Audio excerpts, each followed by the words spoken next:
Debate with Smriti Paruthikad.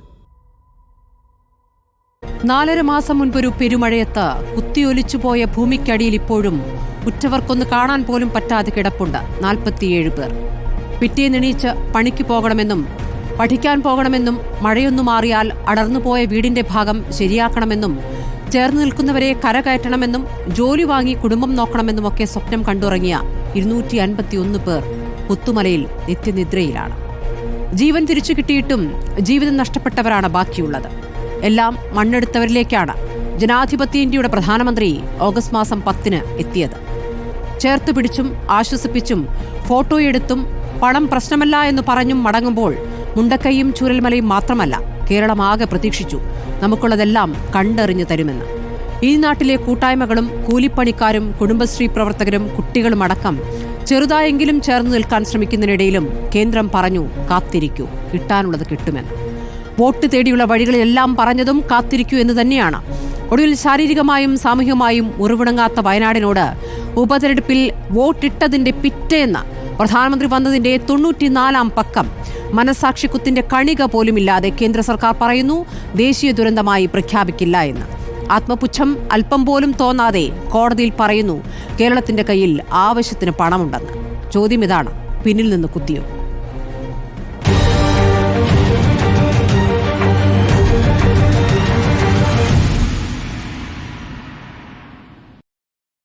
ചർച്ചയിൽ CPM-ൽ നിന്നും advocate KS Arunkumar, കോൺഗ്രസിൽ നിന്നും അഡ്വക്കേറ്റ് BRM ഷഫീർ, BJP-യിൽ നിന്നും പ്രശാന്ത് മലവയൽ. ആദ്യം ഞാൻ BJP പ്രതിനിധിയിലേക്ക് പോകുന്നു. പ്രശാന്ത് ഇപ്പോൾ വയനാട് സ്വദേശി കൂടിയാണല്ലോ. വയനാടിന്റെ ദുരന്തം നേരിട്ട് കണ്ട വ്യക്തിയാണ്, താങ്കളുടെ നാടാണ്. മുണ്ടക്കൈ ചൂരൽമല ദുരന്തം അതിതീവ്ര ദുരന്തത്തിൽപ്പെടുത്തുന്ന കാര്യത്തിൽ തീരുമാനമായിട്ടില്ല എന്നാണ് കേന്ദ്രം ഹൈക്കോടതിയിൽ പറഞ്ഞിരിക്കുന്നത്. 4 മാസം കഴിഞ്ഞിരിക്കുന്നു. ശരിയാണോ ഇത്? തീർച്ചയായിട്ടും നമ്മൾ ഓഗസ്റ്റ് 10 ഞാൻ സ്മൃതിയും ഈ അരുൺകുമാറും ഒക്കെ ആയിട്ട് ഒരു ചർച്ചയുണ്ടായിരുന്നു. ഓഗസ്റ്റ് 10 അന്ന് പറഞ്ഞിട്ടുള്ള അതേ നിലപാടിൽ തന്നെയാണ് ഞങ്ങൾ ഇന്നും നിൽക്കുന്നത്. അന്ന് പറഞ്ഞിട്ടുള്ള ഏകദേശം 94 ദിവസങ്ങൾക്ക് മുൻപാണ്, നിങ്ങൾ പറഞ്ഞതുപോലെ 94 ദിവസങ്ങൾക്ക് മുൻപാണ് ഞങ്ങൾ പറഞ്ഞത് പുനരധിവാസത്തിന് യാതൊരു വിധത്തിലുള്ള പ്രശ്നവുമില്ല പ്രധാനമന്ത്രി പറഞ്ഞു പോയപ്പോൾ അന്ന് രാത്രിയിലെ ചർച്ചയിൽ തന്നെ പറഞ്ഞിരുന്നു നിങ്ങൾ അതിവേഗം ഇവരെ പുനരധിവസിപ്പിക്കുന്നതിന് വേണ്ടിയിട്ടുള്ള പ്രവർത്തനങ്ങളുമായി നിങ്ങൾ മുന്നോട്ട് പോകണം. അന്ന് യാതൊരു വിധത്തിലുള്ള തർക്കങ്ങളും മറ്റു പ്രശ്നങ്ങളും ഒന്നുമില്ല. സംസ്ഥാന സർക്കാരിനോട് ആവശ്യപ്പെട്ട സാധനങ്ങൾ വളരെ പെട്ടെന്ന് കൊടുക്കണമെന്ന് പറഞ്ഞിട്ട് ഇന്ന് 105-ാമത്തെ ദിവസമാണ്. എന്ത് സംവിധാനമാണ് കൊടുത്തിട്ടുള്ളത്? യാതൊരു വിധത്തിലുള്ള ആ പാവങ്ങൾ ഇന്നും ആ ദുരിതക്കയത്തിൽ നീറുന്ന കാഴ്ച നമ്മൾ കാണുന്നു. അവർ മറ്റുള്ളവരുടെ വാടക വീടുകളിൽ അന്തി ഉറങ്ങുന്നു, ചില ബന്ധു വീടുകളിൽ അന്തി ഉറങ്ങുന്നു. എന്നാൽ അവർക്ക് വേണ്ട സഹായങ്ങൾ, കയ്യിൽ പണമുണ്ടായിട്ടും സഹായങ്ങൾ കൊടുക്കാതെ എല്ലാ ദിവസവും കേന്ദ്രത്തിന് കുറ്റം പറഞ്ഞുകൊണ്ട് ഇങ്ങനെ ഉരുട്ടി കൊണ്ടുപോയി 104 സംസ്ഥാനം എന്ത് കൊടുത്തിട്ടില്ല എന്നാണ് താങ്കൾ പറയുന്നത്? ഒന്ന് വ്യക്തമാക്കാമോ? സംസ്ഥാനം മെമ്മറാണ്ടം കൊടുക്കാൻ വൈകുന്നതിൽ ഇവിടെ ചർച്ചകൾ നടന്നിട്ടുണ്ട്, താങ്കൾ പറഞ്ഞത് ശരിയാണ്. പക്ഷെ അല്പം വൈകി, സമയമെടുത്ത്, കണക്കുകൾ കൃത്യമായി എടുത്ത് കേന്ദ്രത്തിൽ നിന്നും വിദഗ്ധ സംഘം നടത്തിയ പരിശോധനയ്ക്കൊക്കെ ശേഷം മെമ്മറാണ്ടം സമർപ്പിച്ചിട്ടുണ്ട്. പിന്നെ എന്തു കൊടുത്തില്ല എന്നാണ് താങ്കൾ പറയുന്നത്? ഏത് മെമ്മറാണ്ടമാണ് മാഡം കൊടുത്തിട്ടുള്ളത്? സംസ്ഥാനം കേന്ദ്രത്തിന് മെമ്മറാണ്ടം സമർപ്പിച്ചിട്ടുണ്ട്. ഇല്ല മാഡം, നിങ്ങളത് തെറ്റിദ്ധരിപ്പിക്കേണ്ട. നിങ്ങൾ ഇവരുടെ കൂടി തെറ്റിദ്ധരിപ്പിച്ചാൽ ജനങ്ങളത് വിശ്വസിക്കില്ല. കാരണം എവിടെയാണ് പുനരധിവസിപ്പിക്കുന്നത്? ഏത് ഭൂമിയിലാണ് പുനരധിവസിപ്പിക്കുന്നത്? എത്ര ആളുകളെയാണ് എൽസ്റ്റൺ എസ്റ്റേറ്റിൽ പുനരധിവസിപ്പിക്കുന്നത്? എത്ര ആളുകളെയാണ് കൽപ്പറ്റ എസ്റ്റേറ്റിൽ പുനരധിവസിക്കുന്നത്? എത്ര വീടുകളാണ് ഉണ്ടാകുന്നത്? എത്ര വീടുകൾക്ക് എത്ര ഭൂമിയാണ് കൊടുക്കാൻ വേണ്ടി പോകുന്നത്? സാങ്കേതികത്തിന്റെ നൂലാമാലകളില്ലാതെ ഉടനെ അടിയന്തര സഹായം വയനാടിന് നൽകുമെന്ന് ഇവിടെ നിന്ന് പറഞ്ഞിട്ട് പോയത് പ്രധാനമന്ത്രിയാണ് പ്രശാന്ത് മലവയൽ. തീർച്ചയായിട്ടും ഞങ്ങൾ പറയുന്നു എത്രയും വേഗം നിങ്ങൾ കൊടുത്തിട്ട് കിട്ടിയില്ല എന്ന് പറഞ്ഞാൽ അതിന് അതല്ലല്ലോ കേന്ദ്രം ഹൈക്കോടതിയിൽ പറഞ്ഞത്. അല്ലല്ല, കേന്ദ്രം എന്താണ് ഹൈക്കോടതിയിൽ പറഞ്ഞിരിക്കുന്നത്? ഇവിടെ SDRF ഫണ്ടുണ്ട്, ആ പണം ചെലവഴിക്കണമെന്നാണ് പറഞ്ഞിരിക്കുന്നത്. അല്ലാതെ വയനാടിന് ഒരു തരി സഹായം നൽകിയിട്ടില്ല. അതാണ് നമ്മുടെ മുന്നിലെ യാഥാർത്ഥ്യം. അതിനുശേഷം പ്രകൃതി ദുരന്തങ്ങളുണ്ടായ ആന്ധ്രയ്ക്ക് കൊടുത്തല്ലോ 3000 കോടി അല്ലേ? അപ്പോൾ ഈ നൂലാമാലകളൊന്നും ഉണ്ടായിരുന്നില്ലേ? പെട്ടെന്ന് മെമ്മറാണ്ടം കിട്ടിയോ? നോക്കൂ, ഇതൊക്കെ കുറേ കാലമായിട്ടുള്ള ഒരു നരേറ്റീവാണ്. ആന്ധ്രയിൽ കൊടുത്തത് അവിടുത്തെ ഉദ്യോഗസ്ഥന്മാർ കൃത്യമായിട്ട് പണിയെടുക്കുന്നുണ്ട് മാഡം. അവിടെ കൊടുക്കാനുള്ള പേപ്പറുകൾ കൃത്യമായിട്ട് കൊടുക്കുന്നുണ്ട്. ഇവിടെ ആരാണ് കൊടുത്തത്? ഇവിടെ കഴിഞ്ഞ ദിവസം ജോൺ മത്തായി കമ്മീഷൻ എന്ന് പറഞ്ഞിട്ടൊരു കമ്മീഷൻ വന്നിട്ട് ആ നാട്ടിൽ കുറച്ച് ആളുകൾ അവിടെ നിലവിൽ പാർപ്പിക്കാൻ പറ്റുമോ എന്ന് ചോദിച്ചിട്ടുള്ള ഒരു സർവേ എടുത്ത് പോയിട്ടുണ്ട്. ജനങ്ങളത് സമ്മതിച്ചിട്ടില്ല. ഇതാണ് ഇവരുടെ കയ്യിലുള്ള ഡാറ്റ.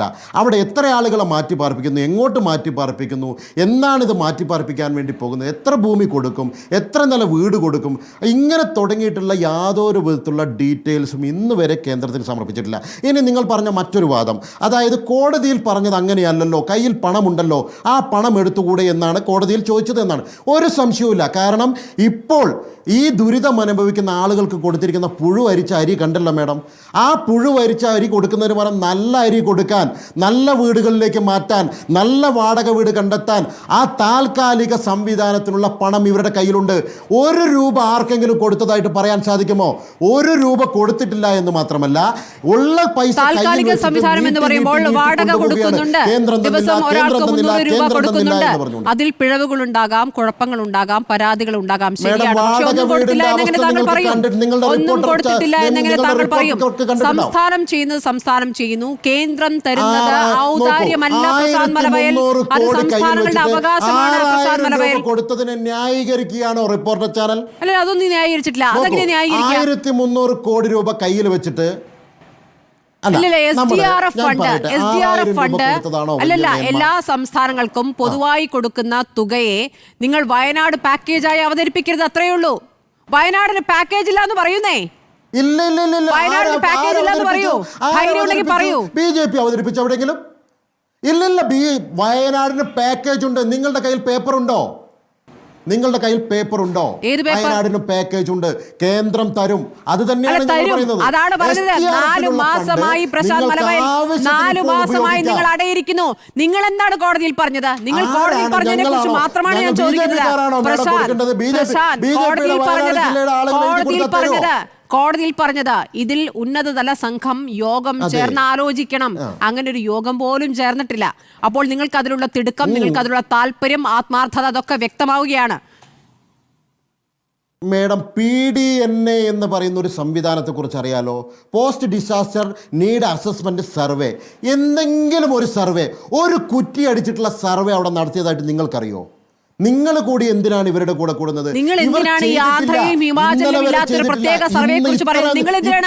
അല്ലല്ല, കേന്ദ്രത്തിൽ നിന്ന് ഉന്നതതല സംഘം വന്ന് ഇവിടെ പരിശോധന നടത്തി പോയോ ഇല്ലയോ? റിപ്പോർട്ട് കൊടുത്തോ ഇല്ലയോ? അവിടെ സർവേയുടെ അടിസ്ഥാനത്തിൽ തന്നെയാണ് പണം കൊടുത്തിട്ടുള്ളത്.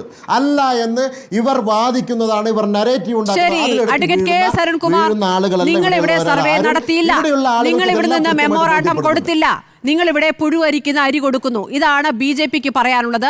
കേന്ദ്രം തരുന്ന കാര്യത്തിൽ ഇനി ആലോചന നടത്തണമെങ്കിൽ നിങ്ങൾ കൃത്യമായ മെമ്മോറാണ്ടം, താമസിക്കാനുള്ള സ്ഥലമടക്കം എടുത്തതിന് കൃത്യമായ രേഖകൾ അങ്ങോട്ട് സമർപ്പിച്ചാലേ ഇനി പണം തരികയുള്ളൂ. നിലവിൽ ഉള്ള പണം എന്തുകൊണ്ട് കൊടുക്കുന്നില്ല? ഇവിടെ തന്നിരിക്കുന്ന SDRF ഫണ്ട് എന്തുകൊണ്ട് ചിലവഴിക്കുന്നില്ല എന്ന ചോദ്യമാണ് BJPക്ക് ചോദിക്കാനുള്ളത്. ഈ ചൂരൽമലയിലും മുണ്ടക്കയിലും ദുരന്തം അനുഭവിക്കുന്ന ജനങ്ങളെ കൂടുതൽ ദുരന്തത്തിലേക്ക് തള്ളിവിടുന്ന പ്രഖ്യാപനമാണ് ഇപ്പോൾ BJPയുടെ നേതാവ് നടത്തിയത്. അദ്ദേഹം BJPയുടെ ഒരു ഔദ്യോഗികമായിട്ടുള്ള പ്രതീതിയാണല്ലോ ഈ വന്ന് പറയുന്നത്. പ്രളയം, ഈ ദുരന്തമുണ്ടായി 2 ദിവസം കഴിഞ്ഞപ്പോൾ ഇന്ത്യയുടെ പാർലമെന്റിൽ 10 ദിവസം മുമ്പ് റെഡ് അലർട്ട് കേരളത്തിന് നൽകിയിരുന്നു. കേരളം കൃത്യമായിട്ട് പ്രതികരിക്കാത്തത് കൊണ്ട് ആണ്, അല്ലെങ്കിൽ പരിഗണിക്കാത്തത് കൊണ്ടാണ് ദുരന്തമുണ്ടായെന്ന് ആദ്യം നുണ പറഞ്ഞു. രണ്ടാമത് പറഞ്ഞു ചൂരൽമലയിലും മുണ്ടക്കയിലും മുഴുവൻ പാറമടകളാണ്, അവിടെ മുഴുവൻ കയ്യേറ്റക്കാരാണെന്ന് കേന്ദ്രത്തിന്റെ പരിസ്ഥിതി മന്ത്രി പറഞ്ഞു. അതിനുശേഷം രാജ്യത്തെ ശാസ്ത്രജ്ഞന്മാരെ മുഴുവൻ കണ്ട് അവരോട് കേരളത്തെക്കുറിച്ച് എഴുതണം, പ്രത്യേകിച്ച് കേരളത്തിൽ ഈ ദുരന്തമുണ്ടാകാൻ കാരണം ഗവൺമെന്റിന്റെ കെടുകാര്യസ്ഥതയാണ് എന്ന് പറഞ്ഞ ആദ്യത്തെ 10 ദിവസത്തിനുള്ളിൽ 3 ഇടപെടലാണ് കേന്ദ്രം നടത്തിയത്. ദുരന്തമുണ്ടായി 10ാം ദിവസം സാക്ഷാൽ പ്രധാനമന്ത്രി എത്തി. ആ പ്രധാനമന്ത്രി ദുരന്ത മേഖലകൾ സന്ദർശിച്ചു. അതിനുശേഷം ആശുപത്രിയിൽ കിടക്കുന്നവരെ സന്ദർശിച്ചു, യോഗത്തിൽ പങ്കെടുത്തു, കൊച്ചുകുട്ടികളെ കെട്ടിപ്പിടിച്ച് റീലൊക്കെ ഇറക്കി. അന്നും ചർച്ചയുടെ ഭാഗമായി നമ്മൾ ഒരുമിച്ചിരുന്നതാണ്. വളരെ ശുഭാപ്തി വിശ്വാസത്തോടെ, ആത്മവിശ്വാസത്തോടെ ഈ കേരളത്തിന് നൽകാനുള്ളത് തരും എന്ന് പറഞ്ഞു തന്നെയാണ് അദ്ദേഹം പോയത്. അദ്ദേഹം പോയിട്ട് ഇന്ന് 95 ദിവസമായി. ഒരു നയാ പൈസ തന്നില്ലെന്ന് മാത്രമല്ല, കേരളത്തെ വീണ്ടും വീണ്ടും അപമാനിക്കുന്ന, പ്രത്യേകിച്ച് ഈ ദുരന്തമുഖത്ത് നിൽക്കുന്ന പട്ടിണി പാവങ്ങളെ കൂടുതൽ ദുരന്തത്തിലേക്ക് തള്ളിവിടുന്ന ഇടപെടലാണ് നടത്തിക്കൊണ്ടിരിക്കുന്നത്. കൃത്യമായി പറഞ്ഞാൽ 17/10/2024 പ്രധാനമന്ത്രി ഈ കേരളത്തിൽ വന്ന് സന്ദർശിച്ച് പോയതിന്റെ 7ാം ദിവസം വളരെ ഡീറ്റെയിൽ ആയിട്ടുള്ള റെപ്രസെന്റേഷൻ കേരള ഗവൺമെന്റ് കൊടുത്തതാണ്. ആ റെപ്രസെന്റേഷനിൽ ഇതുവരെ വന്ന ദുരിതാശ്വാസ പ്രവർത്തനങ്ങൾക്ക് ചെലവായ തുക, എസ്റ്റിമേറ്റ്, അതുപോലെ തന്നെ ഇനി ഭാവിയിലേക്ക് വരുന്ന തുക, അത് നാടിനെ പുനർനിർമ്മിക്കാൻ ചെലവാകുന്ന തുക അടക്കം കൃത്യമായി അത് ബോധ്യപ്പെടുത്തി. അത് തന്നെയാണ് കേരള ഹൈക്കോടതിയിൽ ഹാജരാക്കിയ ആദ്യത്തെ ഡീറ്റെയിൽ റെപ്രസെന്റേഷൻ. അതിനുശേഷം ഡിസാസ്റ്റർ മാനേജ്മെന്റ് ആക്ട് പ്രകാരം 90 ദിവസം ഇത്തരത്തിലുള്ള ദുരിതത്തെ അതിജീവിക്കാൻ വേണ്ടി നടത്തേണ്ട പ്രവർത്തനങ്ങളുമായി ബന്ധപ്പെട്ടുകൊണ്ടുള്ള ഡീറ്റെയിൽ ആയിട്ടുള്ള റെപ്രസെന്റേഷൻ കൊടുത്തു. അതാണ് മാധ്യമങ്ങൾ തെറ്റിദ്ധരിച്ച് എക്സ്പെൻഡിച്ചറും എസ്റ്റിമേറ്റും തമ്മിലുള്ള വ്യത്യാസം പല രൂപത്തിൽ ചിത്രീകരിക്കുന്ന സാഹചര്യം ഉണ്ടായത്. കേന്ദ്രത്തെ കബളിപ്പിച്ച് പണം വാങ്ങിച്ചു എന്ന രൂപത്തിൽ വലതുപക്ഷവും എല്ലാം ഏറ്റെടുക്കുന്ന ഒരു സാഹചര്യം ഉണ്ടായി. അത് രണ്ടാമത്തെ റെപ്രസെന്റേഷൻ. അത്തരത്തിൽ എല്ലാ റെപ്രസെന്റേഷനും കേന്ദ്രത്തിന് കൊടുത്ത് കഴിഞ്ഞിട്ടാണ് ഈ നുണ പ്രചരിപ്പിക്കുന്നത്. ഇതിനുശേഷം കേരളത്തിൽ ഉരുൾപൊട്ടലുണ്ടായി ഒരാഴ്ച കഴിഞ്ഞപ്പോഴാണ് ത്രിപുരയിൽ വെള്ളപ്പൊക്കമുണ്ടായി. 11 പേർ മരിച്ചു. അന്ന് 40 കോടി രൂപ അന്നേ ദിവസം രാത്രി കൊടുത്തു. ഒരു രേഖയും വേണ്ട, ഒരു റെപ്രസെന്റേഷനും വേണ്ട.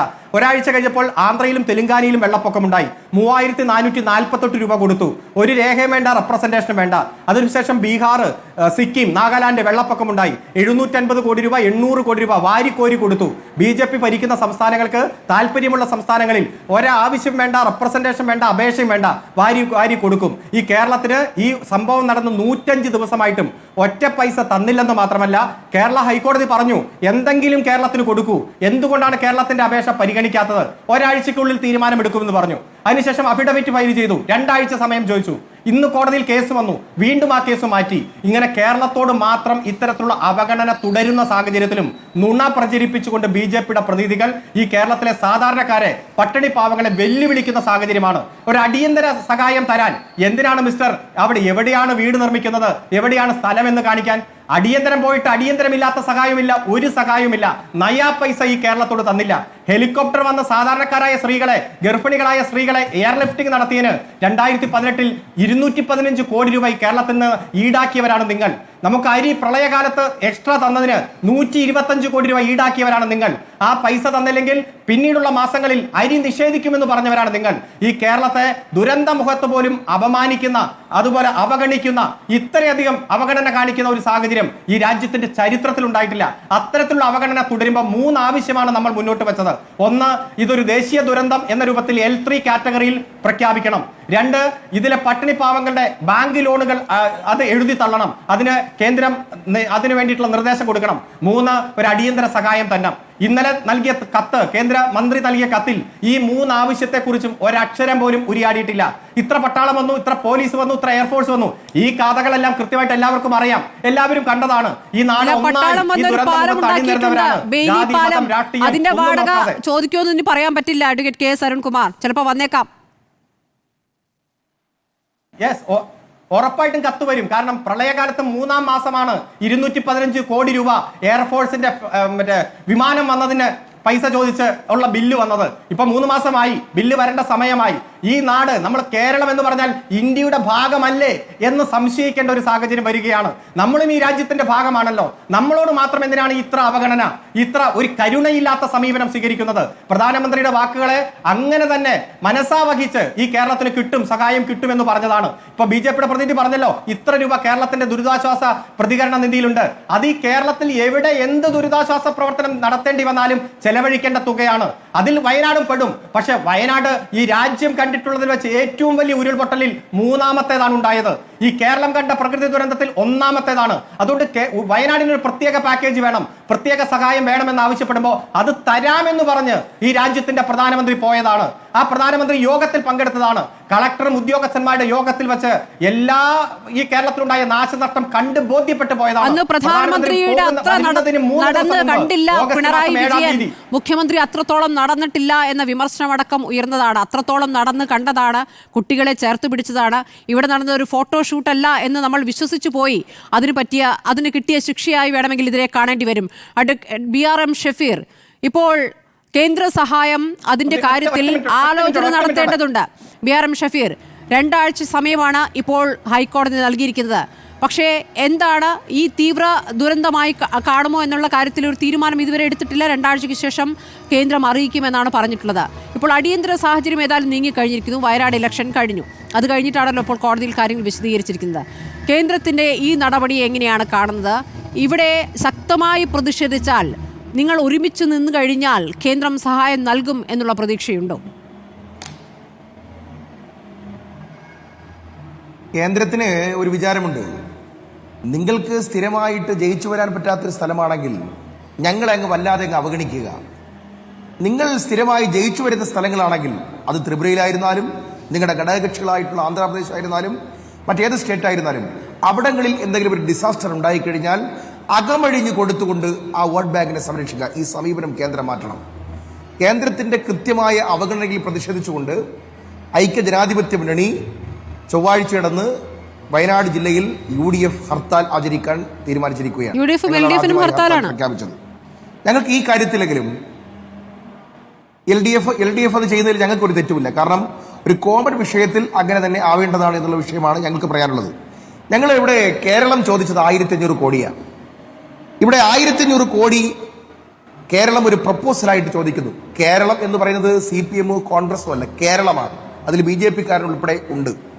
1500 കോടി ചോദിക്കുമ്പോൾ പറയുകയാണ് SDRF-ന്റെ ഫണ്ടിൽ 388 കോടി ഇല്ലേ? സ്വാഭാവികമായിട്ടും BJP-യുടെ പ്രതിനിധി ചോദിച്ചു, 388 കോടി ഉണ്ടല്ലോ, അതെങ്കിൽ ചിലവഴിച്ചാൽ പോരെ? അല്ല സഹോദര, അതിനകത്തൊരു കുഴപ്പമുണ്ട്. ഇതെന്നറിയോ, ഇതൊരു എല്ലാ സംസ്ഥാനങ്ങൾക്കും കേന്ദ്രവുമായി ബന്ധപ്പെട്ട് എല്ലാ സ്റ്റേറ്റുകളിലും 28 സ്റ്റേറ്റുകളിലും, ഇപ്പൊ ജമ്മു ആൻഡ് കാശ്മീർ ഇല്ല, 28 സ്റ്റേറ്റുകളിലും അപ്പോഴപ്പോൾ വരുന്ന അടിയന്തര പ്രാധാന്യത്തോടു കൂടി ഒരു ദുരിതം ഉണ്ടായിക്കഴിഞ്ഞാൽ പ്രയോഗിക്കുന്നതിന് വേണ്ടിയിട്ട് ദുരന്ത നിവാരണത്തിന് വേണ്ടി ഇതേ വാക്കാണ് ഉപയോഗിക്കുക. ദുരന്ത നിവാരണത്തിന് വേണ്ടി കേന്ദ്രം അതാത് സംസ്ഥാനത്തിന്റെ വിഹിതവും കൂടി ചേർത്തുകൊണ്ട്, വളരെ ശ്രദ്ധിച്ച് കേട്ടോളാം, കേന്ദ്രത്തിന്റെ വിഹിതമൊന്നും അല്ലാതെ കേന്ദ്രം അതാത് സംസ്ഥാനത്തിന്റെ ഓൺ വിഹിതത്തോടു കൂടി ഒരു എമൗണ്ട്, ഒരു വിഹിതം മാറ്റിയിടും. ആ മാറ്റിയിട്ട വകയിലാണ് നിങ്ങൾക്കറിയാം 2024 388 കോടി ഉണ്ട് എന്ന് കേന്ദ്രം പറയുന്നത്. 388 കോടിയിൽ കേന്ദ്ര വിഹിതം എന്ന് പറയുന്നത് തുലവും 291 കോടി രൂപ മാത്രമാണ്. 291 കോടി കഴിഞ്ഞാൽ ബാക്കി മുഴുവൻ പൈസയും കേരളം അഥവാ നമ്മുടെ സ്വന്തം സംസ്ഥാനം അതിന്റെ വിഹിതമായി ചേർത്ത് വെച്ചതാണ്. ഇതാരുടെ ഔദാര്യമൊന്നുമല്ല. ഇത് ഏതെങ്കിലും ഒരു തരത്തിൽ ദുരിതാശ്വാസവുമായി ബന്ധപ്പെട്ടൊരു ഇഷ്യൂ വന്നാൽ പെട്ടെന്ന് ഇടപെടുന്നതിന് വേണ്ടിയിട്ട് സാധാരണഗതിയിൽ 1991 മുതലുള്ള നിയമത്തിന്റെ ഭാഗമായി എല്ലാ സംസ്ഥാനങ്ങൾക്കും ഇത്തരത്തിലൊരു റിസർവ് ഫണ്ട് ഉണ്ടാകും. അതാണ് ഇത്. അല്ലാതെ നിങ്ങൾ ഈ പറയുന്ന പോലെ വയനാടിന് വേണ്ടി കൊടുത്തതാണ്, ഞങ്ങളുടെ ഔദാര്യമാണ് എന്നൊന്നും നിങ്ങൾ പറയേണ്ടതില്ല. നിങ്ങൾ വയനാടിന് 10 പൈസയും തന്നിട്ടില്ല. ഇനി പിന്നെ എന്താണ് നിങ്ങൾ കോടതിയിൽ പറഞ്ഞത്? കോടതി ഈ കാര്യം വളരെ ശ്രദ്ധിച്ചുകൊണ്ട് അത് വിശദീകരണം ചെയ്തു. അമിക്കസ് കുറിയെ കോടതി നിയമിച്ചു. ബഹുമാനപ്പെട്ട കേരള ഹൈക്കോടതി ഒരു പ്രത്യേകമായ അമിക്കസ് കുറിയെ നിശ്ചയിച്ചുകൊണ്ട് പറഞ്ഞു, വയനാടിൽ കേന്ദ്ര സഹായവുമായി ബന്ധപ്പെട്ടും പ്രളയത്തെ കൈകാര്യം ചെയ്തതുമായി ബന്ധപ്പെട്ടും കൃത്യമായി തന്നെ ശുപാർശകൾ സമർപ്പിക്കുക. അമിക്കസ് കുറി ഹൈക്കോടതിക്ക് ഒരു റിപ്പോർട്ട് കൊടുത്തു. എന്താണ് റിപ്പോർട്ട്? ഇത് ലെവൽ 3യുടെ പരിഗണനയിൽ വരേണ്ട വിഷയമാണ്. എന്താണ് ലെവൽ 3? അത് നാഷണൽ കലാമിറ്റി ആയിട്ട് പ്രഖ്യാപിക്കാൻ കഴിയുന്ന തരത്തിലുള്ള നോംസിന്റെ പരിധിയിൽ വരുന്നതാണ്.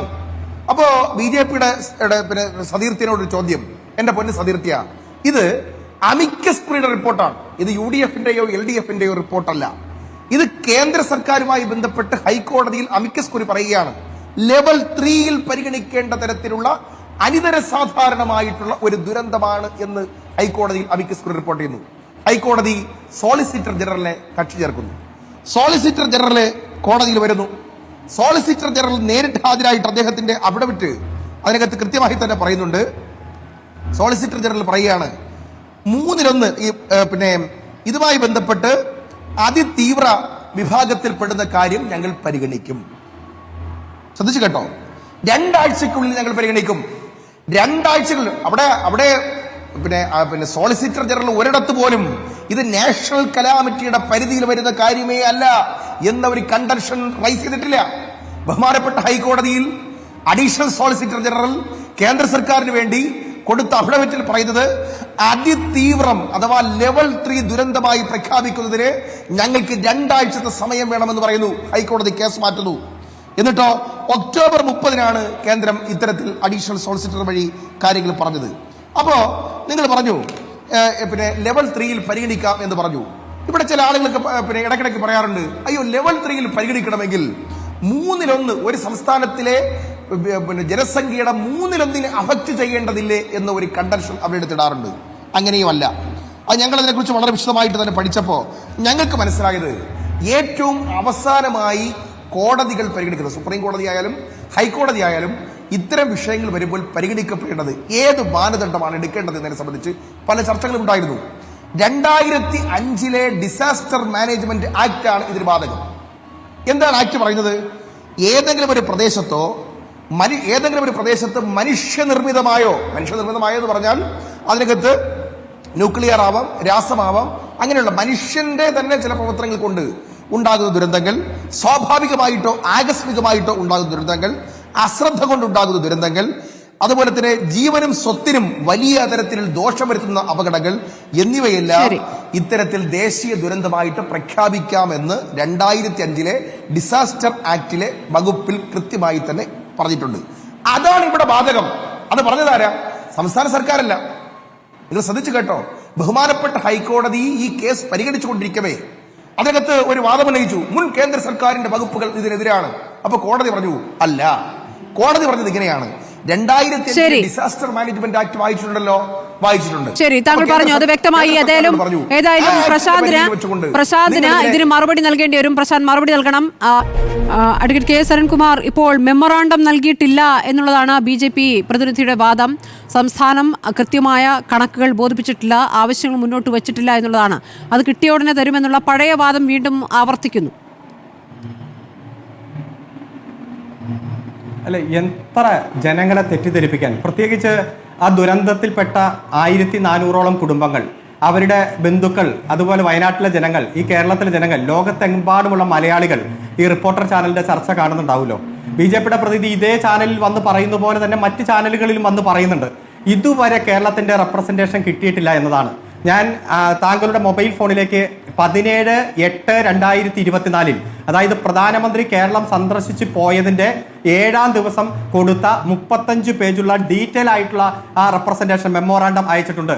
അത് പ്രധാനമായ അധ്യായം ഇൻട്രൊഡക്ഷൻ, ഈ സംഭവത്തിന്റെ ഇൻട്രൊഡക്ഷൻ ചിത്രങ്ങൾ സഹിതം, അതിനുശേഷം assessment of response and relief as per SDRF norms, കൃത്യമായിട്ട് അസസ്മെന്റ്, അതുപോലെ assessment of recovery and reconstruction as per SDRF നോം, എങ്ങനെയാണ് നമ്മൾ റീകൺസ്ട്രക്ഷൻ നടത്തേണ്ടത് അതിന്റെ അസസ്മെന്റ് എല്ലാം, അവസാനം total assessment as per SDRF norms and actuals, അവസാനം build back better, concept of resilient township നിർമ്മാണവുമായി ബന്ധപ്പെട്ടുകൊണ്ട്, അതായത് ഈ വയനാട്ടിൽ പുനർനിർമ്മാണ പ്രക്രിയ എങ്ങനെയാണ് നടത്തേണ്ടത്, ടൗൺഷിപ്പുമായി ബന്ധപ്പെട്ടുള്ള എല്ലാ ആശയമുള്ള 35 പേജുള്ള ഡീറ്റെയിൽഡ് റെപ്രസെന്റേഷൻ ഈ സംഭവം നടന്ന് 17ാം ദിവസം കേന്ദ്രത്തിന് കൊടുത്തു.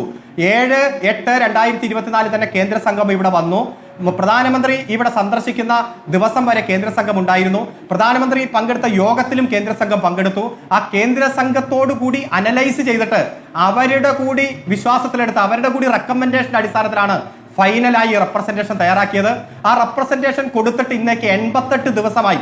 ആ റെപ്രസെന്റേഷനൊപ്പം കേരളത്തിലെ തിങ്കു ബിസ്വാൽ IAS എന്ന് പറഞ്ഞ ഡിസാസ്റ്റർ മാനേജ്മെന്റുമായി ബന്ധപ്പെട്ടുകൊണ്ട് പ്രവർത്തിക്കുന്ന 1ാമത്തെ ഉദ്യോഗസ്ഥൻ, കേന്ദ്രത്തിലെ സഞ്ജീവ് കുമാർ ചൗഹാന് കത്തും അയച്ചിട്ടുണ്ട്. ആ കത്തും ഞാൻ അയച്ചിട്ടുണ്ട്.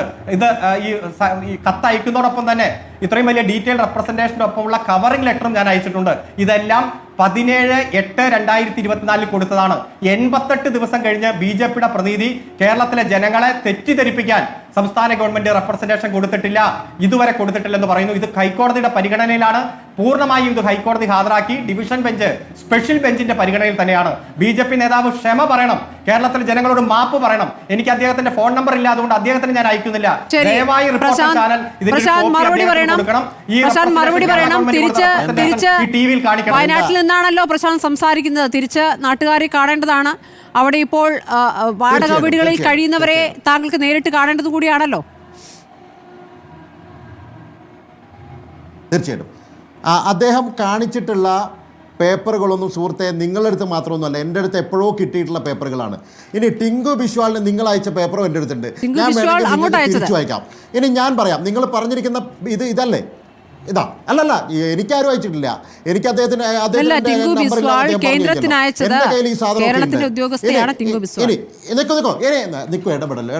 ഇടപെടൽ വേണം. ഇനി അദ്ദേഹം പറഞ്ഞിട്ടുള്ള വാദം ഞാൻ അംഗീകരിച്ചു. നിങ്ങൾ രണ്ടാമത്തെ പേജിൽ 5ാമത്തെ പാരഗ്രാഫിൽ എഴുതിയിരിക്കുന്ന ഭാഗം മാത്രം ഒന്ന് ജനങ്ങളെ കേൾപ്പിക്കാൻ നിങ്ങളൊന്ന് വായിച്ചു കേൾപ്പിക്കൂ. അതിനുശേഷം ഞാൻ മറുപടി പറയാം. 2ാമത്തെ പേജിൽ 5ാമത്തെ പാരഗ്രാഫ് നിങ്ങൾ കൊടുത്തിരിക്കുന്ന, അല്ലല്ല, തെറ്റിദ്ധരിപ്പിക്കരുത്. അല്ലല്ല, നിങ്ങൾ ആ പറഞ്ഞ ഇല്ല ഞാൻ എന്നല്ലേ താങ്കൾ വായിക്കണം, ഞാൻ പറഞ്ഞത്? ഈ വായിക്കണം, ചർച്ചയുടെ ഞാൻ തുടക്കത്തിൽ വായിക്കണം. എന്താ പറഞ്ഞത്? ഒരു representation ഞാൻ കേരളം വായിക്കണം. കൊടുത്തിട്ടില്ലാന്ന്. അല്ല, ഞാൻ വായിക്കണല്ലോ, താങ്കൾ വായിക്കണോ, എന്താ പറഞ്ഞത്? ഞാൻ വായിക്കണോ? ഒരു representation സുഹൃത്തെ, കേരളം അന്ന് കൊടുത്തിട്ടില്ല എന്നല്ലേ താങ്കൾ പറഞ്ഞത്? ഇപ്പോൾ ഞാൻ ഈ ഖണ്ഡിച്ചപ്പോൾ representation copy അന്ന് ഞാനിത് 35 ഖണ്ഡിച്ചപ്പോൾ പേജുള്ള നിങ്ങൾ ഇതിന്റെ പറഞ്ഞത് copy എന്താ? ഇത് അയച്ചപ്പോഴല്ലേ എസ്റ്റിമേറ്റ് താങ്കൾ ആണെന്നാ പറഞ്ഞത്. അല്ലേ? പച്ചയായ നുണ നിങ്ങൾ പറഞ്ഞത്. അന്ന് എങ്ങനെയാണ് ഞാൻ കേരളത്തിലെ പറഞ്ഞപ്പോൾ ജനങ്ങളെ നിങ്ങൾ ഇങ്ങനെ തെറ്റിദ്ധരിപ്പിക്കുന്നത്? എസ്റ്റിമേറ്റ് ആണെന്നാ പറഞ്ഞത്. കേരളത്തിലെ ഒരു നിങ്ങൾ കാരണവശാലും ദേശീയ പാർട്ടിയുടെ പച്ച ഭാഗമല്ലേ? നുണ, പച്ച ദേശീയ നുണ പാർട്ടിയുടെ എത്ര ഭാഗമല്ലേ ആവർത്തിച്ചാലും ശ്രീ അരുൺകുമാർ, ഇത് നിങ്ങൾ 80 ദിവസം മുന്നേ പറഞ്ഞ വാദമാണ്. ഇന്നും നിങ്ങൾ അത് തന്നെയാണ് പറയുന്നത്. ഞാൻ പറയുന്നു, വെല്ലുവിളിക്കുന്നു. നിങ്ങൾ രണ്ടാമത്തെ പേജിൽ നിങ്ങൾ കൊടുത്തിട്ടുള്ള അഫിഡവിറ്റിൽ ഇത് സത്യമാണെങ്കിൽ ആ പറഞ്ഞിരിക്കുന്ന അഫിഡവിറ്റ് സത്യമായിരിക്കുമല്ലോ. രണ്ടാമത്തെ പേജിൽ 5ാമത്തെ പാരഗ്രാഫിൽ ഞാൻ വായിച്ചു തരാം നിങ്ങൾക്ക്. Transportation of volunteers and troops by മഡ് 4 കോടി അല്ലേ? ട്രാൻസ്പോർട്ടേഷന്, food and water supply for volunteers and troop 10 കോടി അല്ലേ? ഇതൊന്നും കൊടുത്തിട്ടില്ല എന്ന് accommodation for volunteers and troop 5 പൈസ തരാതെ ഈ കണക്ക് എന്തിനാണ് ഇപ്പോൾ പറയുന്നത്? പ്രശാന്ത് മലവയൽ, നമ്മൾ ഈ വിഷയം നേരത്തെ ചർച്ച ചെയ്തതാണ്. പ്രശാന്ത് മലവയൽ, നമ്മൾ ഈ വിഷയം നേരത്തെ ചർച്ച ചെയ്തതാണ്. നിങ്ങൾക്ക് ഈ വാദമൊക്കെ ഉണ്ടായിരുന്നെങ്കിൽ ഹൈക്കോടതിയിൽ ഈ വാദങ്ങളാണ് ഉന്നയിക്കേണ്ടിയിരുന്നത്. ഈ വാദങ്ങൾ ഉന്നയിച്ചോ? ഹൈക്കോടതിയിൽ എന്ത് വാദമാണ് ഉന്നയിച്ചത്? ഞങ്ങളിതാ യോഗം ചേർന്നിട്ടില്ല, ഞങ്ങൾക്ക് അല്പം സമയം തരൂ, 2 ആഴ്ച സമയം തരൂ, ഇതല്ലേ കോടതിയിൽ പറഞ്ഞത്? നിങ്ങൾ എടുത്തോളാൻ പറഞ്ഞത് കോടതിയിൽ പറഞ്ഞത് അല്ലല്ല, അതങ്ങനെ പറയാൻ പറ്റില്ല. SDRF ഫണ്ട് എടുത്ത് ചെലവാക്കാൻ എങ്ങനെയാണ് പറയുക? നിങ്ങൾ പുനരധിവാസത്തിന് 5 പൈസ തന്നിട്ടില്ല, നിങ്ങൾ തന്നിട്ടില്ല. ദുരന്ത നിവാരണ ഫണ്ട് എല്ലാ സംസ്ഥാനങ്ങൾക്കും എല്ലാ വർഷവും കൊടുക്കുന്നതാണ്. നിങ്ങൾ വയനാട് പാക്കേജ് തന്നിട്ടില്ല പ്രശാന്ത് മലവയൽ.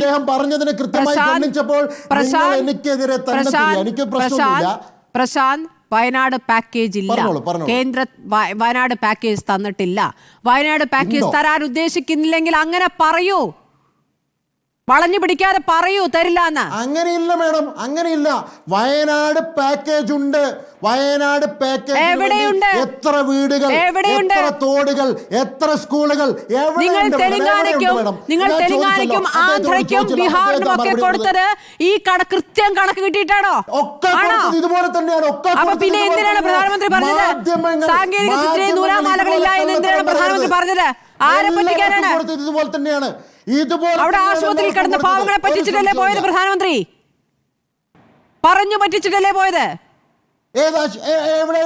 പറഞ്ഞു പറ്റിച്ചിട്ടല്ലേ പ്രധാനമന്ത്രി പോയത്? ഒരു സാങ്കേതികത്തിന് നൂലാമാലകളും ഇല്ല എന്ന്.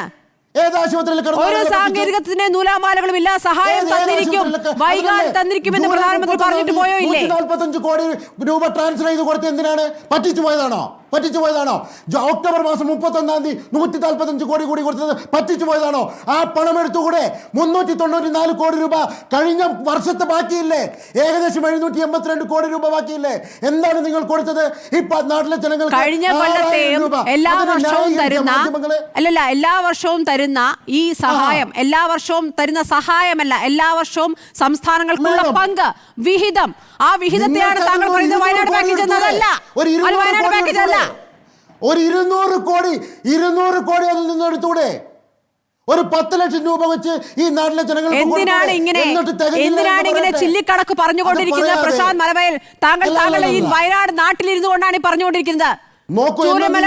നിവാസികളോട് താങ്കൾ പറഞ്ഞുകൊണ്ടിരിക്കുന്നത്. നിങ്ങൾ പറയൂ എത്ര രൂപ കൊടുക്കണം, എവിടെ കൊടുക്കണം? കഴിഞ്ഞ കൊല്ലത്തെ ഫണ്ടിൽ നിന്ന് എടുത്തുകൂടെ, ഈ കൊല്ലത്തെ ഫണ്ടിൽ നിന്ന് എടുത്തുകൂടെ എന്ന് പറയുമ്പോൾ വയനാട് ഫണ്ട് നിങ്ങൾ തന്നിട്ടില്ലെന്നേ. വയനാട് ദുരന്തത്തിൽ എന്ത് ഫണ്ട് തന്നു? BRM ഷഫീർ പറയുന്നത് കേട്ടല്ലോ. കഴിഞ്ഞ വർഷം ഈ വർഷം തന്നിരിക്കുന്ന SDRF ഫണ്ട് ഉണ്ടല്ലോ എന്നുള്ളതാണ് ന്യായം. ഒരിക്കലുമല്ല. നിങ്ങൾക്ക് ഇപ്പോഴത്തെ കാര്യത്തിന് അത് ഉപയോഗിക്കാമെന്നാ പറഞ്ഞത്. അത് കേരളത്തിൽ എവിടെ ദുരന്തം നടന്നാലും. അപ്പൊ നിങ്ങൾക്ക് ആന്ധ്രയ്ക്കും തെലങ്കാനയ്ക്കും ബീഹാറിനും ഒന്നും ഇത് ബാധകമല്ലാത്ത എന്തുകൊണ്ടാണ്? ഇവിടെയുള്ളത് ഉപയോഗിക്കണമെന്ന് പറയുന്നത് എന്ത് അടിസ്ഥാനത്തിലാണ്? 200 കോടി പ്രശാന്ത് മലവയൽ, ഇവിടെ കേരളത്തിൽ അനുഭവമുണ്ട്. 2018 പ്രളയത്തിൽ അനുഭവമുണ്ട്. അത് കൂടാതെ കേന്ദ്ര വിഹിതം വെട്ടിക്കുറച്ചിട്ടുണ്ട്. ഇവിടെ പണം എടുക്കാൻ അനുവദിക്കാത്ത സാഹചര്യമുണ്ട്. ഇവിടെ GST വിഹിതം കിട്ടാതിരിക്കുന്നത്, ഇതെല്ലാം കൂടെ കൂട്ടിച്ചേർത്ത് വായിക്കുമ്പോൾ കേരളത്തോടുള്ള നിങ്ങളുടെ സമീപനം വ്യക്തമാണ് പ്രശാന്ത്. കേരളത്തോട് കേന്ദ്രത്തിന്റെ സമീപനം വളരെ വ്യക്തമായിട്ടുള്ളതാണ്. ഒരുപാട് അനുഭവങ്ങളുണ്ട്. ഓഗസ്റ്റ് 10 പറഞ്ഞ കാര്യങ്ങൾ തന്നെയാണ് വീണ്ടും പറയുന്നത്. ഒരിക്കലും അല്ല. BRN ഷഫീർ അദ്ദേഹം പറഞ്ഞിട്ടുള്ള കാര്യങ്ങൾക്ക് മറുപടി പറഞ്ഞിട്ടില്ല. അവസരം തരുവാണെങ്കിൽ ഞാൻ പറയാം. BRM പറഞ്ഞ ശേഷം BRM ഈ SDRF ഫണ്ടാണ് ഈ ആവർത്തിച്ച് പറഞ്ഞുകൊണ്ടിരിക്കുന്നത്. കഴിഞ്ഞ കൊല്ലത്തെ ഫണ്ടില്ലേ, ഇക്കൊല്ലത്തെ ഫണ്ടില്ലേ, ഇത് തന്നെ പറഞ്ഞുകൊണ്ടിരിക്കുകയാണ്. വയനാട് പാക്കേജ് ഒന്നും ഇന്നില്ല, അത് തരണമെങ്കിൽ ആദ്യം നിങ്ങളുടെ കയ്യിലുള്ള എടുത്ത് ഉപയോഗിക്കുക, എന്നിട്ട് വേണമെങ്കിൽ തരാന്നാണ് പറഞ്ഞുകൊണ്ടിരിക്കുന്നത്. പാക്കേജിന് പ്രൊജക്റ്റ് ഇല്ല. നിങ്ങൾ അതിനെന്തിനാണ് ഇവരെ ന്യായീകരിക്കുന്നത്? എന്തിനാണ്? എത്ര വീടുകൾ, എത്ര കുടുംബങ്ങൾ മാറ്റി പാർപ്പിക്കുന്നുണ്ട് പറഞ്ഞിട്ടുണ്ട്. ഇതുവരെ കണക്കെടുത്തിട്ടില്ല. ഒരു അതിനുശേഷം അല്ല സോറി, രാജാവിന്റെ കാലത്ത് അടിമയുടമ ബന്ധം ഇപ്പോൾ ഉണ്ടെന്നാണോ നിങ്ങൾ കരുതുന്നത്? നിങ്ങൾ വിചാരിക്കുന്നത് സംസ്ഥാനത്തിലെ ആളുകൾ ഭിക്ഷാപാത്രം എടുത്തുകൊണ്ട് നിങ്ങളുടെ മുമ്പിൽ ഒരു തെണ്ടണമെന്നാണോ? നിങ്ങളുടെ പ്രധാനമന്ത്രിയുടെയും ക്യാബിനറ്റ് സെക്രട്ടറിമാരുടെയും മന്ത്രിമാരുടെ മുമ്പിൽ ഞങ്ങൾ കേരളത്തിലുള്ളവർ വന്ന് തെണ്ടണോ? നിങ്ങളൊരു ഔദാര്യവും ഞങ്ങൾക്ക് തരണ്ട. നിങ്ങളുടെ 10 പൈസ ഇല്ലെങ്കിലും ഈ കേരളത്തിലെ സാധാരണക്കാരും പാവങ്ങളും രാഷ്ട്രീയ ഭേദമന്യേ എല്ലാം മറന്നുകൊണ്ട് വയനാടിലെ മുണ്ടക്കൈയിലെ സാധാരണക്കാരെ സഹായിക്കാൻ കൊടുത്ത ആളുകളല്ലേ, ദുരന്ത മേഖലയിൽ വിതരണം ചെയ്തിട്ടുള്ള ആളുകളല്ലേ നിങ്ങൾ? പുഴുത്തരി ഒരു മര്യാദയ്ക്ക് ഒരു അരി പോലും കൊടുക്കാൻ സാധിക്കാത്ത ആളുകൾ ഹർത്താൽ നടത്തി അതാണ് നിങ്ങൾക്കെതിരെയുള്ള പ്രധാനപ്പെട്ട ആയുധം. ഇതിലാണ് നിങ്ങൾ ഇപ്പോൾ ഒരുമിച്ച് അവിടെ പ്രതിഷേധിക്കാനിരിക്കുമ്പോൾ നിങ്ങൾ അവിടെ പഞ്ചായത്ത് ഭരിക്കുന്ന, നിങ്ങൾ ഭരിക്കുന്ന പഞ്ചായത്ത് പുഴുത്തരി കൊടുത്തു എന്നുള്ള വാദം ഉന്നയിക്കുന്നു. അവിടെ LDF നിങ്ങൾക്കെതിരെ സമരം ചെയ്യുന്നു. ഇപ്പോൾ നിങ്ങൾ ഒരുമിച്ച് കേന്ദ്ര സഹായം കിട്ടുന്നില്ല എന്ന സമരം ചെയ്യുമ്പോൾ BJP ഇത് ശക്തമായി ഉന്നയിക്കുകയാണ്. എന്താണ് മറുപടി BRM? അല്ല, ഒരു കാര്യം, സ്മൃതിയാണ് ഈ ചർച്ച നിയന്ത്രിക്കുന്നത്. സ്മൃതി നിയന്ത്രിക്കുന്നതിന് പകരം വേണമെങ്കിൽ ഞാൻ ഇറങ്ങി നിന്ന് നിയന്ത്രിക്കാം. എനിക്കറിയാം അവരെയൊക്കെ നിയന്ത്രിക്കാൻ. ഞാൻ സംസാരിക്കുമ്പോൾ ഞാൻ ആര് സംസാരിച്ചാലും ഇടയിൽ കയറുന്ന പ്രശ്നമില്ല. എനിക്ക് പറയാം സുഹൃത്തെ, എന്നെ എത്രമാത്രം സംസാരിച്ചാലും ഞാൻ ചർച്ചയിൽ അല്ല ചർച്ചയിൽ ഞാൻ ഒരാളുടെ ഇടയിൽ കയറും. പക്ഷെ മനസ്സിലാക്കിക്കോ, അല്ലല്ല, ഒരു ചർച്ചയിൽ ഒരാൾ പങ്കെടുക്കുമ്പോൾ അയാളുടെ ഡിജിറ്റൽ ഡേറ്റകൾ ഉപയോഗിച്ചുകൊണ്ട് അയാൾ സംസാരിക്കുമ്പോൾ ഇടയിൽ കയറി പിന്നെ ഒരുതരം പിന്നെ എന്താ പറയാ ആവശ്യമില്ലാത്ത പരിപാടിക്ക് ഇവിടുത്തെ പ്രശ്നം എന്താണ്? ശരി, അരി കൊടുത്തതിൽ പുഴുത്ത അരി കൊടുത്തു. എന്റെ സഹോദര, പഞ്ചായത്തിന് അരി ഉണ്ടാക്കലുമില്ല, അരി കൊടുപ്പുമില്ല. മനസ്സിലാക്കിയോ? ഞങ്ങൾക്ക് റവന്യൂ വകുപ്പിൽ നിന്നും ഓരോ പഞ്ചായത്തുകൾക്കും കൈമാറേണ്ട അരി കൃത്യമായിട്ട് തന്നെ പിന്നെ സിവിൽ സപ്ലൈസ് വകുപ്പ് വഴി കിട്ടിയിട്ടുണ്ട്. ആ സിവിൽ സപ്ലൈസ് വകുപ്പ് വഴി കൈമാറാൻ വേണ്ടി ഇരിക്കുന്ന ദിവസമാണ് തെരഞ്ഞെടുപ്പ് പ്രഖ്യാപിക്കുന്നത്. തെരഞ്ഞെടുപ്പ് പ്രഖ്യാപിക്കുന്നത് കേന്ദ്രമല്ല, തെരഞ്ഞെടുപ്പ് പ്രഖ്യാപിക്കുന്നത് പഞ്ചായത്തല്ല, മറ്റാരുമല്ല. തെരഞ്ഞെടുപ്പ് പ്രഖ്യാപിച്ചപ്പോ ഇത് കൊടുക്കുന്നതിന് സാങ്കേതികമായിട്ട് തടസ്സം വന്നു. ഇലക്ഷൻ കമ്മീഷന്റെ അനുവാദത്തോടുകൂടി മാത്രമേ കൈമാറാൻ പറ്റുള്ളൂ. പഞ്ചായത്ത് എന്തായാലും അരി ഉണ്ടാക്കുന്നില്ലല്ലോ, പഞ്ചായത്തിന് പാക്കിംഗ് ഇല്ലല്ലോ, പഞ്ചായത്ത് എവിടെന്നെങ്കിലും വാങ്ങിക്കൊണ്ടുവന്ന പുഴുത്ത അരിയല്ലല്ലോ, അരി നിങ്ങൾ കൊടുത്തതായിരിക്കും. അങ്ങനെയാണെങ്കിൽ അത് പുഴുക്കാൻ സാധ്യതയുണ്ട്. ഞങ്ങൾക്ക് കിട്ടി, ഞങ്ങള് കൃത്യമായി തന്നെ കൈമാറാനിരിക്കുന്ന സന്ദർഭത്തിൽ ഇലക്ഷൻ വന്നു. ഇലക്ഷൻ വന്നപ്പോൾ കൈമാറാൻ പറ്റാതെ വന്നു. കൈമാറാൻ പറ്റാതെ വന്നപ്പോൾ എന്ത് പറ്റി? അതിനകത്ത് ഡാമേജ് ഉണ്ടായി. ഡാമേജ് ഉണ്ടാണോ ഇനി പിന്നീട് കൈമാറുന്നത്? ഡാമേജ് ഉള്ളതാണോ ഡാമേജ് ഇല്ലാത്തതാണോ ഉപയോഗിക്കാൻ പറ്റുന്നതാണോ എന്ന് പരിശോധിക്കേണ്ട അവകാശം, ഉത്തരവാദിത്തം പഞ്ചായത്തിനല്ല, അത് സപ്ലൈകോയുമായി ബന്ധപ്പെട്ട ഉദ്യോഗസ്ഥരുടെയാണ്. അത് ഉദ്യോഗസ്ഥരോട് ചോദിച്ചാൽ മതി. മനസ്സിലായില്ലേ? അത് കോൺഗ്രസിന്റെ മണ്ടേ കൊണ്ട് കുത്താനൊന്നും നിൽക്കണ്ട. പിന്നെ രണ്ട്, നിങ്ങളുടെ ഔദാര്യത്തിന് വേണ്ടി ഞങ്ങളാരും കൈനിർത്തുന്നില്ല. നിങ്ങൾ ആരെങ്കിലും ഔദാര്യത്തിന് വേണ്ടിയിട്ട് വന്നിട്ടാണോ ഞങ്ങള് 10,000-കണക്കിന് ആളുകൾക്ക്, ഞങ്ങള് കോൺഗ്രസ്സുകാരും CPM-കാരും പാർട്ടിയുള്ളവരും പാർട്ടിയില്ലാത്തവരും നിരവധി സംഘടനകളും ആഹാരം കൊടുത്തത്? നിങ്ങൾ ആരെങ്കിലും 10 പൈസ സഹായിച്ചിട്ടാണോ ഞങ്ങള് അവിടെ സാധുക്കളെയും പാവപ്പെട്ടവരെയും തിരഞ്ഞു പിടിച്ചുകൊണ്ട് രാത്രിയും പകലും പിന്നെ വനത്തിലൂടെ സഞ്ചരിച്ചു കൊണ്ടുപോയത്? നിങ്ങൾ ആരെങ്കിലും സഹായിച്ചിട്ടാണോ ഒരു തോട്ടം ഒന്നാകെ പിന്നെ അടർത്തി മാറിയപ്പോ അവിടെ കൊണ്ടുവന്ന് ഞങ്ങൾ ആളുകളെ കൃത്യമായി തന്നെ ദഹിപ്പിച്ചത്? നിങ്ങൾ ആരെങ്കിലും സഹായിച്ചിട്ടാണോ ഞങ്ങൾ അവർക്ക് കമ്പിളി പുതപ്പുകൾ കൊടുത്തത്? നിങ്ങൾ ആരെങ്കിലും സഹായിച്ചിട്ടാണോ ഞങ്ങൾക്ക് അവർക്ക് ഭക്ഷണപ്പോരകൾ കെട്ടിവെച്ചത്? നിങ്ങൾ ആരെങ്കിലും സഹായിച്ചിട്ടാണോ ഞങ്ങൾ ആ പൊന്നു മക്കളെ ചേർത്ത് പിടിച്ചത്? ഞങ്ങളും കൂടി സഹായിച്ചിട്ടാണ് സുഹൃത്തെ. ഇടയ്ക്ക് കയറി എന്ന് പറയണ്ട, എനിക്ക് അവസരം കിട്ടാഞ്ഞിട്ടാണ്. ഞങ്ങളും കൂടി സഹായിച്ചിട്ടാണ്. മനസ്സിലായില്ലേ? ഞങ്ങളെ ഇപ്പോഴും ഞങ്ങളുടെ 64 മൃതദേഹങ്ങൾ സംസ്കരിക്കൽ സേവാഭാരതി മനസ്സിലാക്കിക്കോ. നിങ്ങളും മര്യാദ കാണിക്കണോ? അല്ല, എനിക്ക് അവസരം കിട്ടാൻ, നിങ്ങൾ പറഞ്ഞതിനൊക്കെ എനിക്ക് മറുപടി ഉണ്ട്. എനിക്ക് അവസരം കിട്ടിയിട്ടില്ല. മര്യാദ നിങ്ങൾക്കില്ലാത്ത മര്യാദ ഇങ്ങനെ ബഹളം വെക്കരുത്.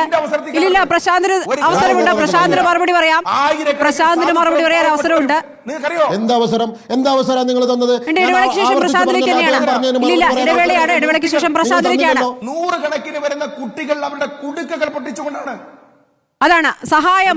എങ്ങനെയൊക്കെയാണ് സഹായം ചെന്നിട്ടുള്ളത് എന്നുള്ള അറിയാം. ഇവിടെ കേരളത്തിലെ ഓരോരുത്തരും പാവപ്പെട്ടവരും പണക്കാരും ഒക്കെ ഒരുമിച്ച് ചേർന്നിട്ടാണ് ഈ സഹായം നൽകിയിട്ടുള്ളത്. അത് മറക്കരുത് എന്നുള്ളതാണ് ഓർമ്മിപ്പിച്ചിരിക്കുന്നത്. ശരി, ആയിരക്കണക്കിന് ആളുകൾ അവരുടെ സമ്പാദ്യത്തിൽ നിന്നും എടുത്തുകൊണ്ട് സഹായങ്ങൾ കൊടുത്തു. എന്തുകൊണ്ടെന്നറിയോ? ഭരിച്ചു കിടക്കുന്ന ഞങ്ങളുടെ സഹോദരങ്ങളാ, മണ്ണിൽ പുറഞ്ഞു കിടക്കുന്ന ഞങ്ങളുടെ കേരളത്തിലെ സഹോദരങ്ങളാ. അതുകൊണ്ടാണ് ഞങ്ങൾ സഹായിച്ചത്. നിന്റെ ഏതോ ഒരു ഔദാര്യം ആവശ്യമില്ല. കേരളത്തിലെ കോൺഗ്രസുകാരും CPM-കാരും പണമുള്ളവരും പണമില്ലാത്തവരും രാഷ്ട്രീയമുള്ളവരും രാഷ്ട്രീയമില്ലാത്തവരും ഒന്നിച്ചിറങ്ങും. അല്ലല്ല, BJP-യും സന്നദ്ധ പ്രവർത്തനത്തിനൊക്കെ ഇറങ്ങിയിട്ടുണ്ട്. അതാണ് പ്രശാന്ത് മലവേൽ ചൂണ്ടിക്കാണിച്ചത്. പക്ഷെ അതുകൊണ്ടായില്ലല്ലോ. നിങ്ങളാണ് കേന്ദ്രം ഭരിക്കുന്നത്. പ്രശാന്ത് മറുപടി നൽകാം ഇടവേളയ്ക്ക് ശേഷം. പ്രശാന്ത് മലവേൽ, താങ്കളുടെ സമയമാണ്. കേരളത്തെക്കാൾ ചെറിയ ദുരന്തമുണ്ടായ സംസ്ഥാനങ്ങൾക്ക് പോലും കേന്ദ്രം നല്ല സഹായം നൽകിയിട്ടുണ്ട്. നമുക്കിവിടെ നൽകുന്നില്ല, L3 കാറ്റഗറിയിൽ പെടുത്തുന്നില്ല. അതിന് എന്ത് ന്യായീകരണമാണ് നൽകാനാവുക? താങ്കൾക്ക് മറുപടി നൽകാം. മാഡം, അതിനു മുമ്പ് ഈ പുഴുത്ത അരി കൊടുത്തിട്ട് അത് ഞങ്ങളുണ്ടാക്കുന്നതല്ലോ ഞങ്ങൾ പഞ്ചായത്ത് ഉണ്ടാക്കുന്നതല്ലല്ലോ എന്നുള്ളൊരു വാദമൊന്നും അംഗീകരിച്ച് കൊടുക്കാൻ നിങ്ങൾക്ക് പറ്റുമായിരിക്കും, നമുക്ക് എന്തായാലും സാധിക്കില്ല. അത്രയ്ക്ക് തൊലിക്കെട്ടി എന്തായാലും ഞങ്ങളെ സംബന്ധിച്ചില്ല. അത് മാത്രമേ ആ BRM ഷഫീറിനോട് ഒറ്റ മറുപടി ആ കാര്യത്തിൽ മാത്രമേ ഉള്ളൂ. ഇനി അരുൺകുമാർ പറഞ്ഞൊരൊറ്റ കാര്യത്തിന് ഇപ്പോഴും പിന്നെ അരുൺകുമാർ മാത്രമല്ല, ഇവർ രണ്ടാളും പറഞ്ഞിട്ടുള്ള കാര്യങ്ങൾ അവിടെ ദുരന്ത മേഖലയിൽ സംരക്ഷിച്ചു പോന്നിട്ടുള്ളത് എല്ലാവരും ചേർന്ന് തന്നെയാണ്. 64 മൃതദേഹങ്ങൾ സംസ്കരിച്ചിട്ടുള്ളത് സേവാഭാരതിയാണ്. ഏറ്റവും കൂടുതൽ മൃതദേഹങ്ങൾ സംസ്കരിച്ചിട്ടുള്ളത് സേവാഭാരതിയാണ്. അതുകൊണ്ട് നിങ്ങളുടെ മേന്മ മാത്രം ഇങ്ങനെ എടുത്ത് പറഞ്ഞിങ്ങനെ ഒച്ചയിട്ടതൊന്നും കാര്യമൊന്നുമില്ല. ഈ പറയാത്തതും പറയപ്പെടാത്തതുമായിട്ടുള്ള ഒട്ടേറെ ആളുകൾ ആ ദുരന്ത മേഖലയിൽ വന്ന് സംരക്ഷിച്ചത് കൊണ്ട് തന്നെയാണ് ആ പാവങ്ങൾ മുഴുവൻ ഇന്ന് നല്ല രീതിയിൽ ഒരു അല്ലലും ഒരു ബുദ്ധിമുട്ടും ഇല്ലാതെ, ആരോടും ഒരു പരിഭവമില്ലാതെ, നിങ്ങൾ പുഴുത്തരി കൊടുത്തിട്ടും ആരോടും ഒരു തരത്തിലുള്ള വിദ്വേഷവും കാണിക്കാതെ അവരൊന്നും കൂരയിൽ കഴുതുന്നത് ഈ നാട്ടിലെ ജനങ്ങളെല്ലാം അവരോട് ചേർന്ന് നിൽക്കുന്നുണ്ട് എന്നുള്ളത് കൊണ്ടാണ്. അല്ലാതെ നിങ്ങളുടെ ഈ കോൺഗ്രസ്സുകാരുടെ ഉമ്മാക്കി കാണിച്ചിട്ട് അല്ലെങ്കിൽ കോൺഗ്രസ്സുകാർ കൊടുക്കുന്ന ഈ പുഴുത്തരി കൊണ്ട് തിന്നിട്ട് നിങ്ങളെ അങ്ങോട്ട് നിങ്ങളോടൊപ്പം ചേർന്ന് നിൽക്കുക എന്നുള്ള തെറ്റിദ്ധാരണയൊന്നും നിങ്ങൾക്ക് വേണ്ട. മറ്റൊരു കാര്യം ഇപ്പോഴും അരുൺകുമാറിനോടാണ്. സുഹൃത്തെ, 47 മൃതദേഹങ്ങൾ ഇപ്പോഴും കാണാൻ മറയത്തുണ്ട്. 47 ആളുകൾ, മൃതദേഹം എന്ന് പറയാൻ സാധിക്കില്ല എങ്കിൽ കൂടി 47 ആളുകൾ. നിങ്ങളുടെ സേന എവിടെയുണ്ട്? കേന്ദ്രസേന പിൻവാങ്ങിക്കഴിഞ്ഞു. ബെയിലി പാലം കെട്ടിയതോടുകൂടി ആളുകളെ രക്ഷിച്ച് ആളുകളെ പരമാവധി വീടുകളിലൊക്കെ ആക്കി ക്യാമ്പുകളിലേക്കൊക്കെ അവർ മടങ്ങിക്കഴിഞ്ഞിട്ടുണ്ട്. 47 ആളുകൾ ഇന്നും കാണാൻ മറയത്തുണ്ട്. നിങ്ങളുടെ പോലീസും നിങ്ങളുടെ സംവിധാനവും അവിടെ പോയി ചെസ്സ് കളിക്കുകയാണ് സുഹൃത്തെ. നിങ്ങളത് കണ്ടിട്ടുണ്ടോ, മനസ്സിലാക്കിയിട്ടുണ്ടോ എന്ന് എനിക്കറിയില്ല. 47 ആളുകളെ കാണാതായിട്ടും ആ അവിടെ ഉറ്റവരെ നഷ്ടപ്പെട്ടവർ കൂടി ഇത് കേൾക്കുകയാണല്ലോ പ്രസാദ്. കുറച്ചുകൂടി മൃദുവായ ദിവസങ്ങളിൽ വരെ എങ്ങനെയൊക്കെ തിരച്ചിൽ നടന്നെന്നും ആ തിരച്ചിൽ ആരൊക്കെ ഭാഗമായി എന്നതും ഈ കേരളം മുഴുവൻ കണ്ടതാണ് പ്രസാദ്. അന്ന് തത്സമയം എല്ലാം കണ്ടുകൊണ്ടിരിക്കുകയാണല്ലോ ഈ കേരളം, അല്ലേ? അവസാന ദിവസം വരെയും തിരച്ചിൽ മടുത്ത് ബന്ധുക്കൾ തന്നെ പറയുന്നു ഇനി തിരച്ചിൽ നടത്തിയത് മതി എന്ന് പറഞ്ഞു പോകുന്ന കുടുംബങ്ങളെ, ഉറ്റവരും നഷ്ടപ്പെട്ടവരും നമ്മൾ കണ്ടതല്ലേ. ഇനി അതിന്റെ കണക്ക് പറയുന്നോ? ഇനി അവിടെ സഹായം ചെയ്തതിന്റെ കണക്ക് പറയാണ്, മൃതദേഹം സംസ്കരിച്ചതിന്റെ കണക്ക് പറയാണ്. പ്രശാന്ത്, നിങ്ങളോട് ചേർന്ന് നിൽക്കുന്ന നിങ്ങളുടെ നാട്ടുകാരോടാണ് താങ്കൾ കണക്ക് പറയുന്നത്. ആ കണക്കല്ല ഇനി വേണ്ടത്. ഇനി വേണ്ടത് ആ കണക്കല്ല പ്രശാന്ത്. എന്റെ ചോദ്യത്തിന് മറുപടി തരൂ. എന്റെ ചോദ്യത്തിന് മറുപടി തരൂ. തെരച്ചിൽ അവസാനിപ്പിച്ചു എന്ന് നിങ്ങളോട് ആരാണ്? എന്റെ ചോദ്യത്തിന് മറുപടി തരൂ. സർവകക്ഷി യോഗം ചേർന്നിട്ട് 4 മാസമായി. നിങ്ങൾ ചോദിച്ച ചോദ്യത്തിന് അപ്പൊ താങ്കളുടെ ന്യായം എന്താണ്? ഇപ്പോൾ തിരച്ചിൽ കഴിയാത്തതുകൊണ്ടാണോ സഹായം കിട്ടാത്തത്? ഒരു കാര്യത്തിനും ഒരു തീരുമാനവുമില്ല. അവിടെ അന്തിമ സർവേ എടുത്തിട്ടില്ല. അവിടെ ആർക്കെങ്കിലും ജീവിക്കാൻ സാധിക്കുമോ എന്നുള്ളത് നോക്കാനാണ് ജോൺ മത്തായി കമ്മീഷൻ അവിടേക്ക് പോയിട്ടുള്ളത്, അല്ലേ? അത് നാട്ടുകാർ തടഞ്ഞില്ലേ? പിന്നെ അതിനുശേഷം എന്തെങ്കിലും സർവേ എടുത്തോ? ആരുടെയെങ്കിലും കയ്യിൽ ഡാറ്റയുണ്ടോ? ഞങ്ങൾ കഴിഞ്ഞ ദിവസം ഞാനും ഇവിടുത്തെ ഇടതുപക്ഷത്തിന്റെ നേതാക്കളടക്കം പഞ്ചായത്തിൽ പോയി. കേന്ദ്രത്തിൽ നിന്ന് വിദഗ്ധർ വന്ന് പരിശോധിച്ചു പോയല്ലോ. എന്നിട്ടോ കേന്ദ്രത്തിൽ നിന്ന് വന്നിട്ടുള്ള വിദഗ്ധർ നൽകിയത് കൊണ്ടാണ് മാഡം പ്രധാനമന്ത്രിയെ പോലെയുള്ള ഏറ്റവും ഉന്നതരായിട്ടുള്ള ആൾ ഇവിടെ സന്ദർശിച്ചിട്ട് പറഞ്ഞത് എന്താ? ഇവിടുത്തെ ആളുകൾക്ക് പുനരധിവാസത്തിന് പ്രയാസമുണ്ടാകില്ല എന്ന് പറഞ്ഞില്ലേ? പ്രൊജക്ട് സമർപ്പിച്ചു എന്ന് പറഞ്ഞില്ലേ? 104 ദിവസമായില്ലേ? എവിടെ കൊടുത്തു? താങ്കൾ ഇത് ആരോടാണ് ചോദിക്കുന്നത്? 4 മാസമായിട്ട് കേന്ദ്രം തരാത്തതിനെ കുറിച്ചല്ലേ നമ്മുടെ ചർച്ച? നിങ്ങൾ ചോദിച്ചതിനോട് മറുപടിയാണ് ഞാൻ പറയുന്നത്. കേന്ദ്രം തരാത്തതല്ല, നിങ്ങൾക്ക് ഇവിടുത്തെ അത്യാവശ്യത്തിനുള്ള തുകകളെല്ലാം ട്രാൻസ്ഫർ ചെയ്തിട്ടുണ്ട്. ജൂലൈ 31 ട്രാൻസ്ഫർ ചെയ്തത് SDRF ഫണ്ടിലേക്ക് ട്രാൻസ്ഫർ ചെയ്ത് ഈ ദുരന്ത മേഖലയ്ക്ക് ഉപയോഗിക്കാൻ വേണ്ടിയിട്ടാണ്. ട്രാൻസ്ഫർ ചെയ്ത് ഈ ദുരന്ത മേഖലയിൽ ഉപയോഗിക്കാൻ വേണ്ടിയിട്ടാണ്. അത് ഔദാര്യമാണ് എന്നൊന്നും പറയണ്ട, ഔദാര്യമല്ല, സംസ്ഥാനത്തിന് കിട്ടേണ്ടത് തന്നെയാണ്. അതിൽ നിന്നും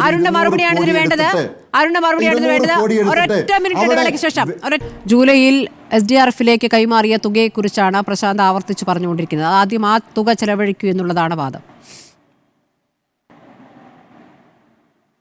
ഇവിടെ ഈ വയനാട്ടിൽ നിന്ന് തന്നെയുള്ള ഒരു BJPയുടെ പ്രതിനിധി വന്ന് ആ ജനങ്ങളൊക്കെ കേട്ടുകൊണ്ടിരിക്കുന്ന ചർച്ചയിൽ എത്ര മോശമായിട്ടാണ് സംസാരിച്ചത്.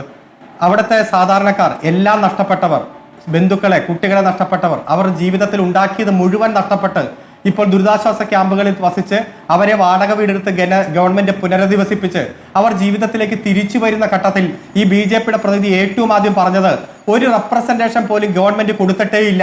105 ദിവസമായി ഒരു പേപ്പർ പോലും കേരള ഗവൺമെന്റ് കൊടുക്കാത്തത് കൊണ്ടാണ് കേന്ദ്രം തീരുമാനമെടുക്കാത്തതെന്നാണ് ഈ ചർച്ചയുടെ ആദ്യഘട്ടത്തിൽ പറഞ്ഞു. ഞാൻ കൃത്യമായി 17/8/2024 തന്നെ ഗവൺമെന്റ് പ്രധാനമന്ത്രി സന്ദർശിച്ച 7ാം ദിവസം കേന്ദ്ര സംഘത്തെ കൂടി വിശ്വാസത്തിലെടുത്ത് റെപ്രസെന്റേഷൻ കൊടുത്തിട്ടുണ്ടെന്ന് പറഞ്ഞപ്പോൾ ആദ്യം അദ്ദേഹം അങ്ങനെ ഇല്ല എന്നാണ് പറഞ്ഞത്.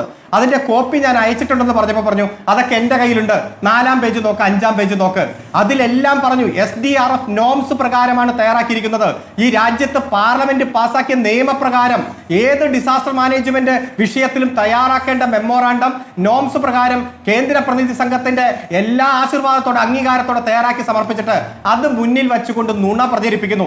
കേരള ഹൈക്കോടതി വരെ പരിശോധിച്ച് പരിഗണിച്ച് എന്തെങ്കിലും ഈ കേരളത്തിന് കൊടുക്കൂ എന്ന് പറഞ്ഞ സാഹചര്യം, ആ സാഹചര്യത്തിൽ BJPയുടെ പ്രതിനിധി ഈ ദുരന്തം കഴിഞ്ഞ് 105ാം ദിവസം വന്ന് ഒന്നും കിട്ടിയിട്ടില്ല. ഇപ്പൊ കുഴൽപ്പണം ED 3.5 കൊല്ലമായി അടയിൽ നിന്ന് നമുക്ക് കണ്ടില്ലേ. BJPക്കാർ പ്രതിയായിട്ട് വന്നപ്പോ ഈ സംസ്ഥാനത്തിന് കിട്ടേണ്ട വിഹിതം കിട്ടാതെ വന്നപ്പോ ഡൽഹിയിൽ പോയി സമരം നടത്തേണ്ടി വന്നില്ലേ ഈ കേരളത്തിന്? മറ്റേത് സംസ്ഥാനത്തിന് അങ്ങനെ ചെയ്യേണ്ടി വന്നു? സുപ്രീം കോടതിയിൽ പോയി നിയമ പോരാട്ടം നടത്തേണ്ടി വന്നില്ലേ? കോൺസ്റ്റിറ്റ്യൂഷണൽ ബെഞ്ച് പറഞ്ഞില്ലേ കേരളം ഉന്നയിക്കുന്ന കാര്യങ്ങൾ ഗൗരവമുള്ളതാണ്, ഞങ്ങൾ പരിശോധിക്കുമെന്ന് പറഞ്ഞില്ലേ? ഭാരതം എന്ന പേർ കേട്ടാൽ അഭിമാനപൂരിതമാകണം അന്തരംഗം, കേരളം എന്ന് കേട്ടാലോ തിളക്കണം ചോര നമ്മുടെ ഞരമ്പുകളിൽ. അതാണ് ഞങ്ങൾ പഠിച്ചിരിക്കുന്നത്. ഈ കേരളം എന്ന് കേട്ടാൽ തിളക്കണം ചോര ഞരമ്പുകളിൽ. എന്തിയാ BJPക്കാർക്ക് മാത്രം തിളക്കാത്ത? ഈ കേരളത്തോട് മാത്രം എന്താ ഇത്ര അവഗണന? ഇടതുപക്ഷ ജനാധിപത്യ മുന്നണി കേരളം ഭരിക്കുന്നു. ഇവിടെ കേരളത്തിൽ മാറി മാറി മറ്റു മുന്നണി ഭരിച്ചിട്ടുണ്ട്.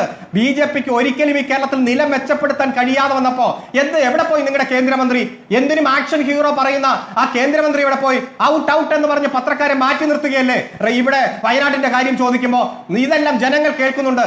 ഈ ദുരന്ത മുഖത്ത് നിൽക്കുന്ന ജനങ്ങളെ ഉറ്റിക്കൊടുത്ത് അവരെ ഇപ്പോഴും വഞ്ചിച്ച് ഇപ്പോഴും തെറ്റിദ്ധരിപ്പിക്കുകയാണ് നിങ്ങൾ. ഇവിടെ സംസ്ഥാനത്തിന് കിട്ടേണ്ട അർഹതപ്പെട്ട വിഹിതം തരുമ്പോൾ അത് വയനാട് പാക്കേജാണ്. ഇനിയും നാണമില്ല നിങ്ങൾക്ക് ഇങ്ങനെ പറയാൻ? എന്തേ ഹൈക്കോടതിയിൽ പറയാൻ നിങ്ങൾക്ക് ധൈര്യമില്ലാതെ പോയത്? എല്ലാ സംസ്ഥാനങ്ങൾക്കും കിട്ടുന്ന അർഹതപ്പെട്ട വിഹിതം അത് കേരളത്തിൽ എവിടെ ഡിസാസ്റ്റർ മാനേജ്മെന്റ് പ്രവർത്തനം നടത്തേണ്ടി വന്നാലും ചെലവഴിക്കേണ്ട തുക അത് അർഹതപ്പെട്ടതാണ്. ഇവിടെ നിന്ന് പിരിച്ചുകൊണ്ടുപോകുന്ന നികുതിയുടെ വിഹിതം കൂടിയാണ്. അല്ലാതെ വയനാടിന് ഒരു നയാ പൈസ നിങ്ങൾ തന്നിട്ടില്ല. ഇതുമായി ബന്ധപ്പെട്ടുകൊണ്ട് മുഴുവൻ നിങ്ങൾ നുണ പറയുകയാണ്. പാക്കേജുകൾ കൃത്യമായി പ്രഖ്യാപിക്കും എന്ന് പറഞ്ഞ് പ്രധാനമന്ത്രി പോയി. പ്രധാനമന്ത്രിയെ ഞങ്ങൾ വിശ്വാസത്തിലെടുത്തു. കൊച്ചു കുട്ടികളെ ഉമ്മ വെച്ചുകൊണ്ട് റീലുകൾ ഇറക്കി പ്രധാനമന്ത്രിയും അദ്ദേഹത്തിന്റെ പാർട്ടിയും ഇപ്പോഴും പ്രചരിപ്പിച്ചുകൊണ്ടിരിക്കുന്നു. ഇവിടെ കേന്ദ്ര സംഘം 3 ദിവസം ഓഗസ്റ്റ് മാസം 7 മുതൽ 10 വരെ പ്രധാനമന്ത്രിക്കൊപ്പം ഇവിടെ സന്ദർശിച്ച് ഉണ്ടാക്കിയ ആ നോംസ് പ്രകാരമുള്ള റെപ്രസെന്റേഷൻ ആണ് നിങ്ങൾ തള്ളി പറയുന്നത്. ഇങ്ങനെ എത്ര നിങ്ങൾ തള്ളി പറഞ്ഞാലും വയനാട് ജനത, കേരള ജനത, ലോകത്താകമുള്ള മലയാളികൾ BJPയോട് ഇതിന് പകരം ചോദിക്കും. ലെവൽ 3 കാറ്റഗറിയിൽ പെടുത്തുള്ള തടസ്സം എന്താണെന്നൊന്ന് പറയാമോ പ്രശാന്ത്? ലെവൽ 3 കാറ്റഗറിയിൽ പെടുത്താൻ ഇപ്പോൾ ഇന്ന് കോടതിയിൽ എടുത്തപ്പോൾ പറഞ്ഞിട്ടുണ്ടല്ലോ, ലെവൽ 3 കാറ്റഗറിയിൽ പെടുത്താൻ അതിൻ്റെ സമിതി ഇരുന്ന് പരിശോധിച്ച് അതിനെക്കുറിച്ച് ആലോചിക്കുമെന്ന് പറഞ്ഞിട്ടുണ്ട്. അതിൽ സംശയമൊന്നുമില്ല, അതിന് നീളേണ്ട ആവശ്യമില്ല. ഞങ്ങൾ പറയുന്നത് ഈ കേന്ദ്രത്തിൻ്റെ ഫണ്ട് ഇവിടെ വരണം എന്നുള്ളത് തന്നെയാണ് ഞങ്ങളുടെയും ആവശ്യം. കേന്ദ്രത്തിൻ്റെ ഫണ്ടില്ലാതെ പുനരധിവാസം നടക്കില്ല എന്ന് ആത്മാർത്ഥമായിട്ട് വിശ്വസിക്കുന്ന ഒരാളാണ് ഞാൻ. അതിനെ തള്ളി പറയുന്നില്ല, അതിനെ എതിർക്കുന്നില്ല. പക്ഷേ ഞാൻ നോക്കൂ അരുൺകുമാർ, ജൂലൈ 31 എന്തിനാണ് 145.6 കോടി? നിങ്ങളുടെ അടുത്ത് ഓൾറെഡി 394 കോടി ഉണ്ടല്ലോ. ഡിസംബറിലല്ലേ നിങ്ങൾക്ക് അടുത്ത തുക തരേണ്ടതുള്ളൂ. വയനാടുമായി ബന്ധപ്പെട്ടല്ല മിസ്റ്റർ, ഇങ്ങനെ പച്ചയായ നുണ പറയല്ലേ. ഹൈക്കോടതിയിൽ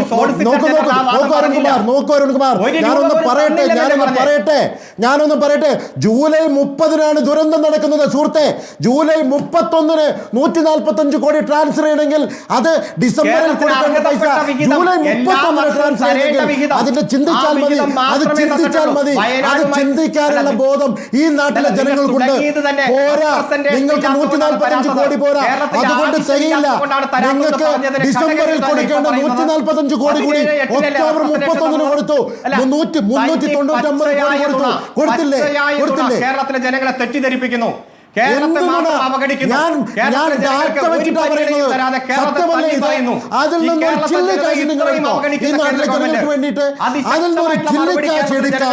അതിലടയിരുന്നിട്ട് ഈ നാട്ടിലെ ജനങ്ങളെ പറ്റിക്കാൻ കേന്ദ്രം തന്നില്ല, കേന്ദ്രം പറഞ്ഞാൽ വിശ്വസിക്കുന്ന ആളുകളല്ല ഇവിടെ ഉള്ളത്. പരാതിയുമില്ലാതെ ഈ പ്രശ്നം പരിഹരിക്കുന്നുണ്ട്. 1300 കോടിയുടെ മേൽ അടയിരിക്കുകയാണ് ഈ ദുരന്ത മേഖലയ്ക്ക് കൊടുക്കാനുള്ള 1300 കോടിയിൽ. അല്ലല്ല, ഞങ്ങൾ ഇന്നത് കൊടുത്തു, ഇന്നത് 80 കോടി രൂപ ബിജെപിയുടെ ഗവൺമെന്റ് മാത്രം കൊടുത്തിട്ടുണ്ട് ദുരിതാശ്വാസ ഫണ്ടിലേക്ക്.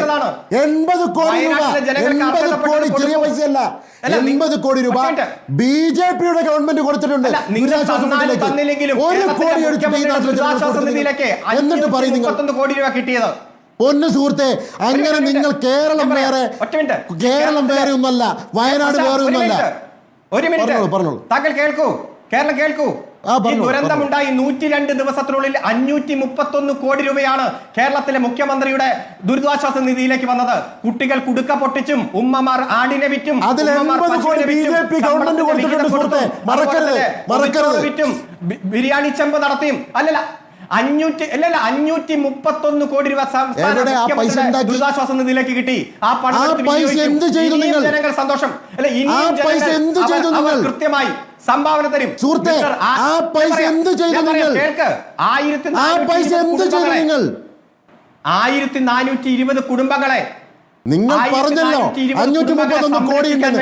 ആ പണം നിങ്ങൾ എന്ത് ചെയ്തു എന്ന് ജനങ്ങളോട് പറയാദ്യം. ലെവൽ 3 കാറ്റഗറിയിൽ പെടുത്താത്തത് എന്ത് എന്ന ചോദ്യത്തിന് എനിക്ക് ഇതുവരെ മറുപടി കിട്ടിയില്ല. നിങ്ങൾ എടുത്തു എന്ന് പറയുന്ന എസ്റ്റേറ്റുകാർ കേസ് കൊടുത്തിരിക്കുക. ശ്രീ പ്രശാന്ത് മലവയൽ അവിടെ പുനരധിവാസം കാത്തിരിക്കുന്നവരോട് BJP എന്ത് മറുപടി പറയുമെന്നുള്ളത് 2 ആഴ്ചയ്ക്ക് ശേഷം കോടതിയിലാണ് കാണാൻ പോകുന്നത്. കാരണം ഇപ്പോഴും ഉന്നത സമിതി യോഗം ചേർന്നിട്ടില്ല എന്നാണല്ലോ കോടതിയെ ബോധ്യപ്പെടുത്തിയിരിക്കുന്നത്. അത് താങ്കൾ നാട്ടുകാരെ കൂടി ബോധ്യപ്പെടുത്തൂ ശ്രീ പ്രശാന്ത്. വളരെ നന്ദി. ചർച്ചയിൽ പങ്കെടുത്ത advocate K Sarankumar, BRM Shafeer, Prashanth Malavayal.